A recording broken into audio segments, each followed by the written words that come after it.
Hello everyone, and now we will start our new topic, which is binary search. So the importance of this topic is another level. It is a very important topic of DSA. मतलब DSA में अगर binary search नहीं किया तो मतलब तुमने अभी DSA किया ही नहीं, क्योंकि डीएसए में बाइनरी सर्च की इम्पोर्टेंस बहुत ज़्यादा है।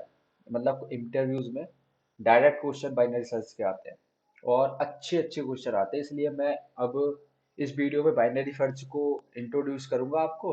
और इसकी जो नेक्स्ट वीडियो है, 2 से 3 वीडियोस में बाइनरी सर्च के बहुत तगड़े तगड़े क्वेश्चन लूंगा, जो इससे बाइनरी सर्च के आप गूगल तक के कंपनी के क्वेश्चन फोड़ सकते हो, मतलब क्रैक कर दोगे, बहुत तगड़े क्वेश्चन लूंगा, ठीक है। So let's start our new topic, binary search. So binary search where we will use binary search means कहाँ, कब और कहाँ यूज करते हैं इसको। तो as you can see, binary search, it is a searching algorithm.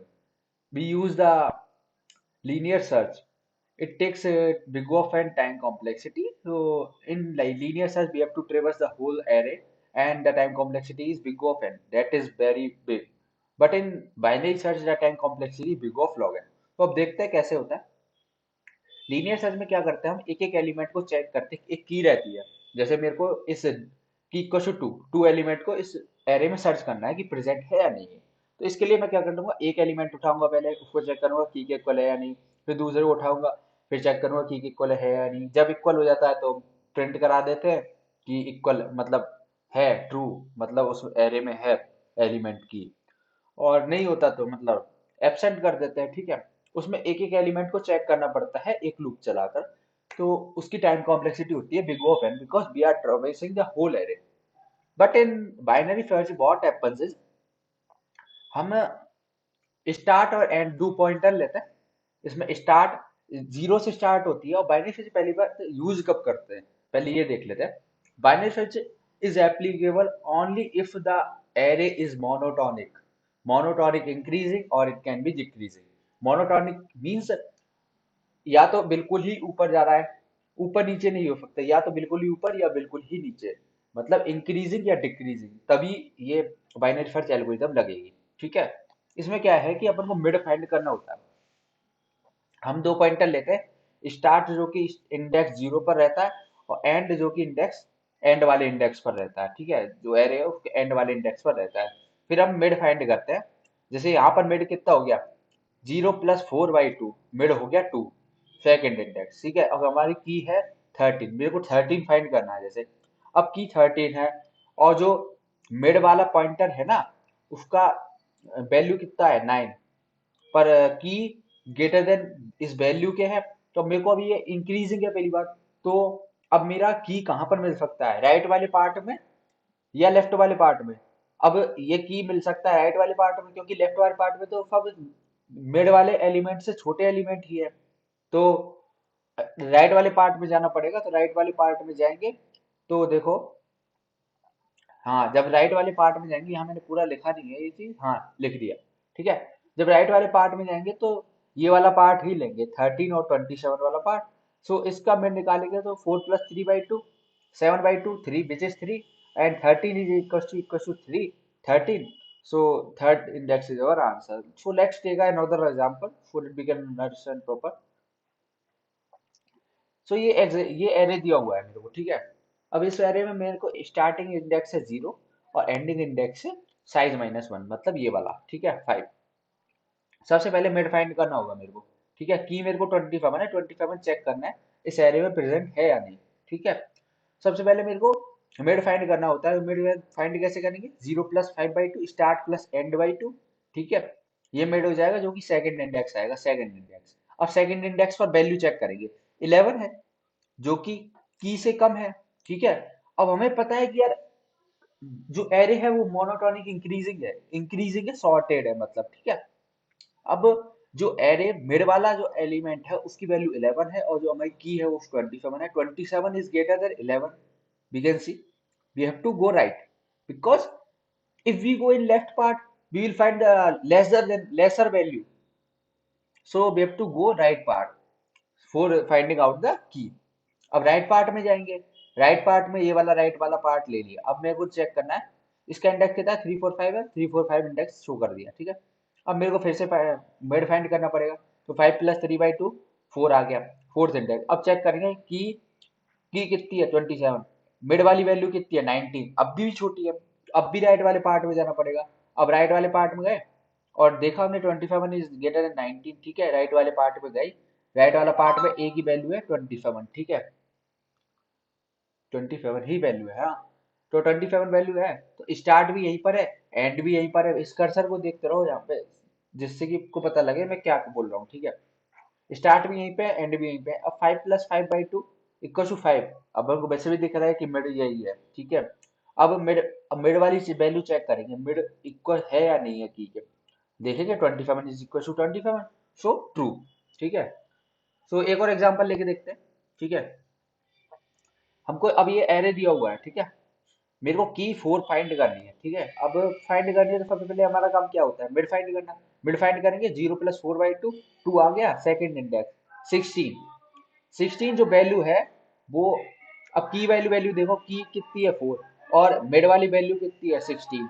तो अब मेरे को 16 = 4, की मेरी 4 है, 16 मेरी एरे की मिड वाली वैल्यू है।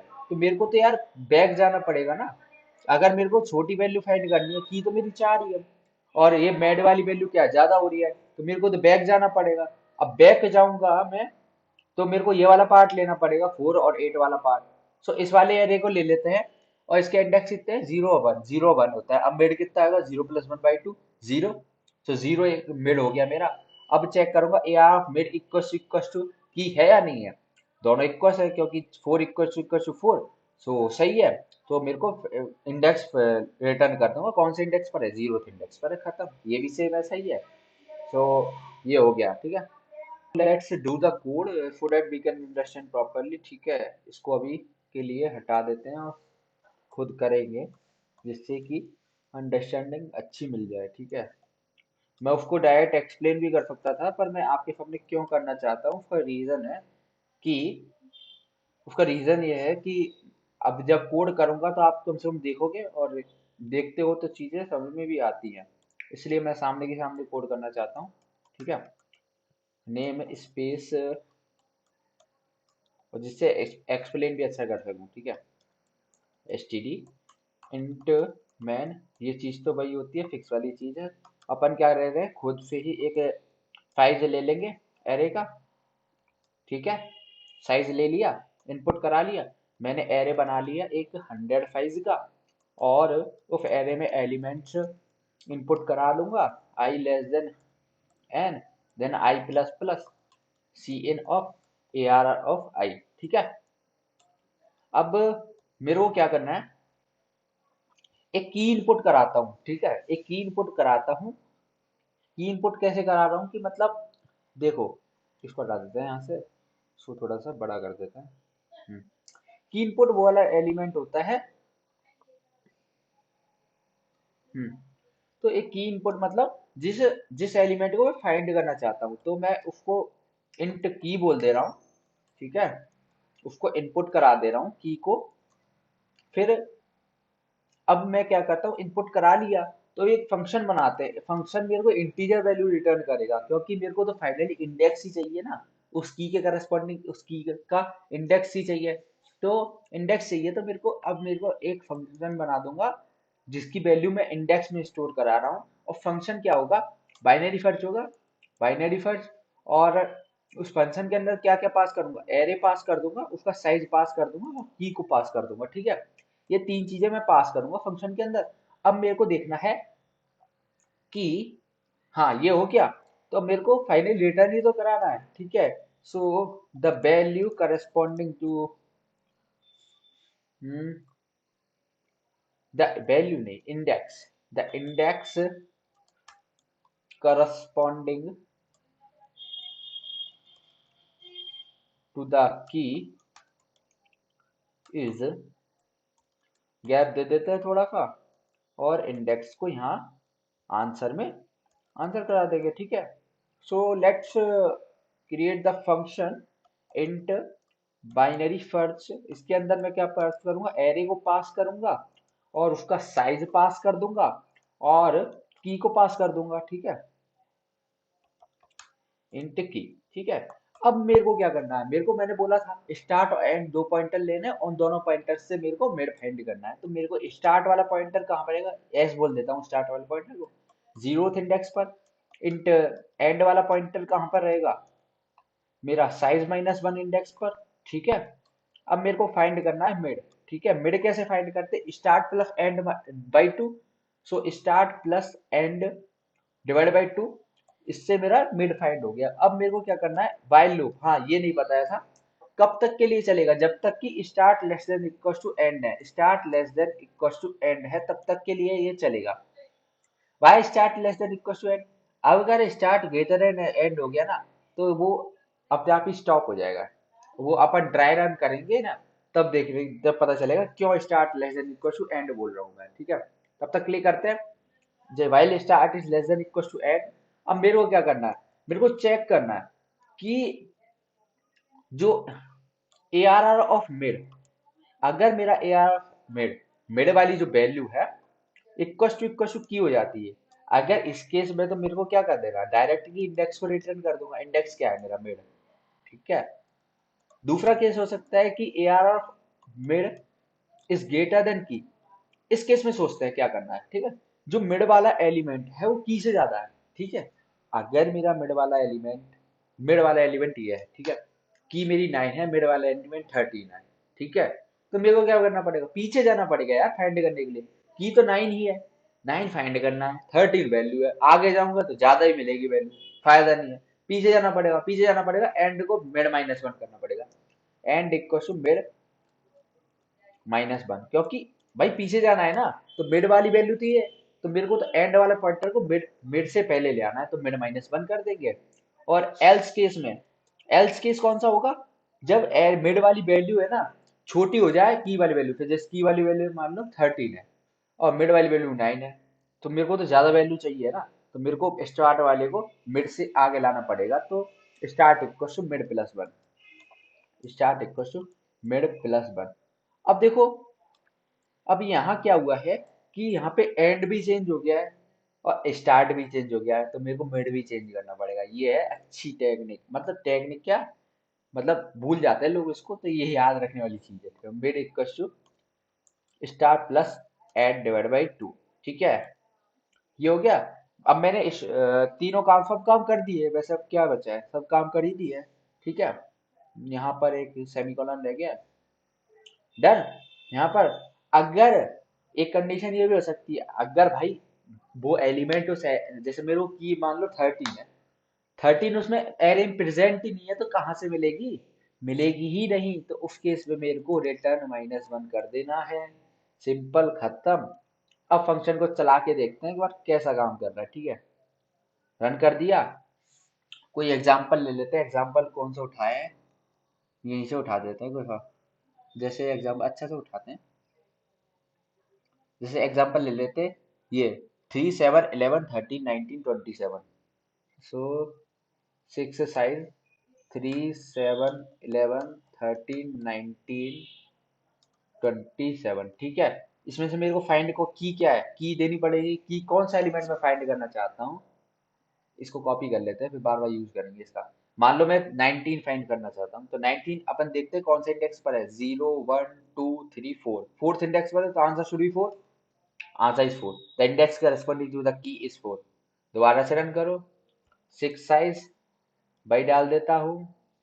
अब मैं 27 फाइंड करना चाहता हूँ, मान लो, तो 27 कौन से इंडेक्स पर है, 0 1 2 3 4 5, 5 पर है ना, तो 27 डाल के देखता हूँ, अब फिफ्थ आना चाहिए आंसर, 5। ठीक है, अब एक केस और एंड वाला केस देख लेते हैं कि ये एरे है।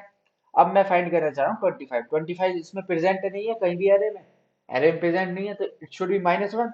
सो देखते हैं क्या आंसर आ रहा है, 25 देखते हैं, the index corresponding to the key is -1, done. So ये अपना बाइनरी सर्च कंप्लीट हो गया है, बेसिक कंप्लीट हो गया। अगर तुम्हें बेसिक आता है ना, बहुत तगड़ा कंसेप्ट हो जाएगा, अगर बेसिक आता है तो। ठीक है, इसको बहुत, इसलिए मैं इसको प्रेशर दे के बता रहा हूँ कि कैसे और क्यों हो रहा है चीजें। ठीक है, ऐसे ही फालतू में नहीं हो रही चीजें, ऐसे ही अब याद नहीं रख रहे इस चीज को, इसके सबके पीछे एक लॉजिक है। ठीक है, हम फालतू की चीजें नहीं लिखते हैं। ठीक है, अब देख लेते हैं, ये हो गया अपना, ये वाली चीज हो गई। हाँ, ये वाली चीज देख लेते हैं अपन, mid equal to start plus end by two लिख रहे हैं। ठीक है, ये कोई दिक्कत नहीं है इसमें, ये सही है, ठीक है। पर कुछ कुछ लीड कोड पे देखोगे आप, मैं आगे क्वेश्चन कराऊंगा ना, लीड कोड ही खोल दूंगा डायरेक्ट, ठीक है। उस पे देखोगे आप, एक दो क्वेश्चन ऐसे है उस पे, कि अगर मान लो इंटीजर की रेंज कितनी होती है, -2 टू द पावर 31 से 2 टू द पावर 31 - 1। अगर मेरा स्टार्टिंग इंडेक्स ही 2 टू द पावर 31 - 5 पर है मान लो, और ending index 2 to the power 31 - 1 पर है, तो स्टार्ट प्लस एंड तो आउट ऑफ रेंज हो जाएगा। इसमें यही तो लिखा है कि स्टार्ट, अगर मान लो स्टार्ट यही पे 2 टू द पावर 31 - 1 पे मान लिया मैंने, -5 पे माना था, और एंड 2 टू द पावर 31 - 1 पे, स्टार्ट प्लस एंड करेंगे आउट ऑफ रेंज हो जाएगा भाई, इंटीजर की रेंज ही नहीं है इतनी। ये तो जोड़ इनको ऐड करेंगे ना, बहुत ज्यादा वैल्यू हो जाएगी, जो कि आउट ऑफ रेंज हो जाएगी, वो तो खत्म हो जाएगा भाई। So we have to think some चालाकी वाली टेक्निक और सम जुगाड़, वी कैन से।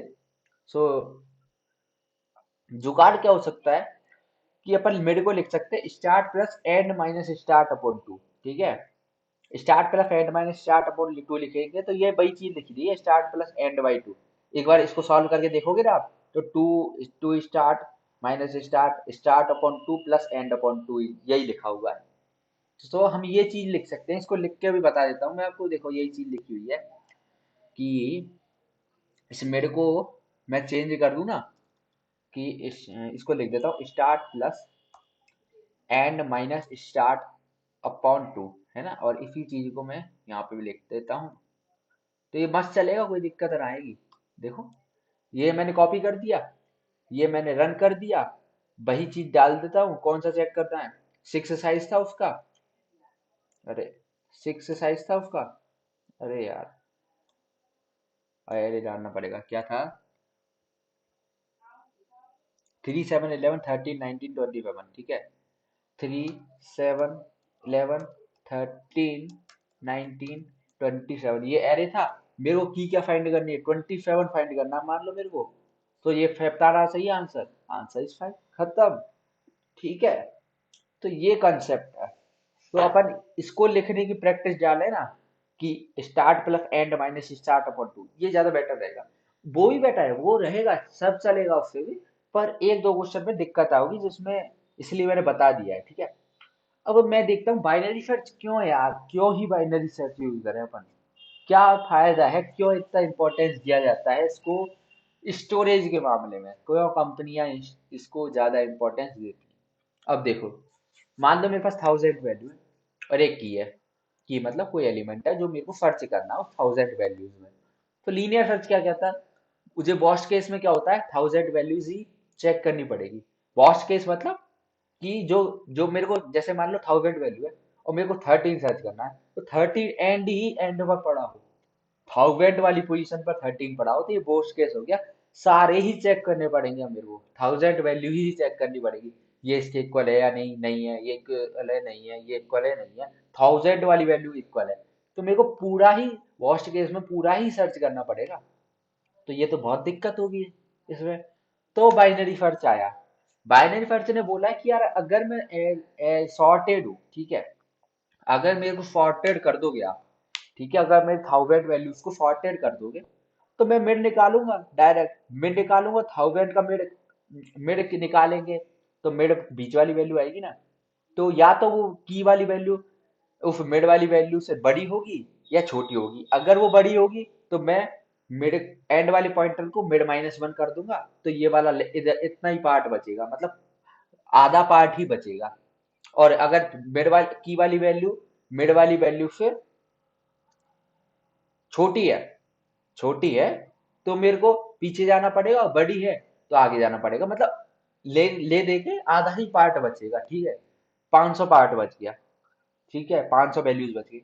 फिर मैं मिड निकालूंगा, फिर आधा, या तो इधर जाऊंगा लेफ्ट में, या मिड के लेफ्ट में, या मिड के राइट में, दो काम ही तो करूंगा, तीसरा काम तो कोई है ही नहीं।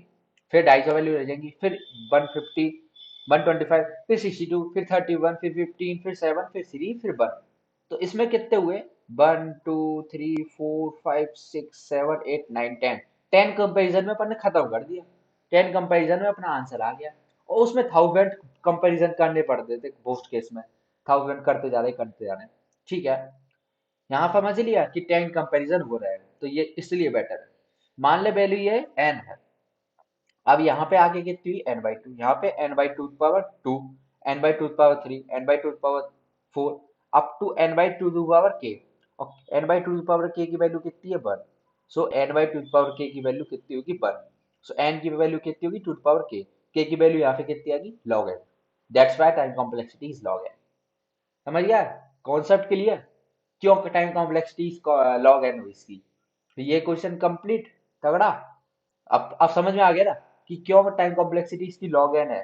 ठीक है, क्योंकि हम कंपेरिजन एन बाई टू के केस में करते जा रहे हैं, क्योंकि 1000 थी, 500, फिर 250, 125, फिर ऐसे आधी होती होती जा रही है। ठीक है, तो आधी होती जाएंगी, एंड में एक वैल्यू बचेगी जो कि अपनी फाइनल वैल्यू है। ठीक है, जो की के इक्वल है। ठीक है, वही वैल्यू अगर वो प्रेजेंट है की उस मेरे में, तो वैल्यू वो बच जाएगी। ठीक है, so log and time complexity होगी। यहाँ तक बढ़िया। तो ये बाइनरी फंड्स का वीडियो था। इस नेक्स्ट वीडियो में क्वेश्चन लाएंगे, स्टार्टिंग में थोड़े मीडियम मीडियम लेवल के, हमें इजी वीजी कुछ नहीं कराएंगे, मीडियम लेवल के। और उसके अगली वाली वीडियो में एडवांस लेवल के लीड कोड वाले क्वेश्चन लाएंगे, और ट्राई करेंगे बीएस कोड पे भी करने का और लीड कोड पे भी करने का। ठीक है, और नेक्स्ट वीडियो में मिलेंगे, तब तक के लिए बाय। और ये अपना कोड है, ठीक है, कोड देख सकते हो। और प्लीज लाइक कर देना यार, लाइक बिल्कुल कम हो चुके हैं, मतलब आ ही नहीं रहा कुछ भी, व्यूज भी नहीं आ रहे अब तो।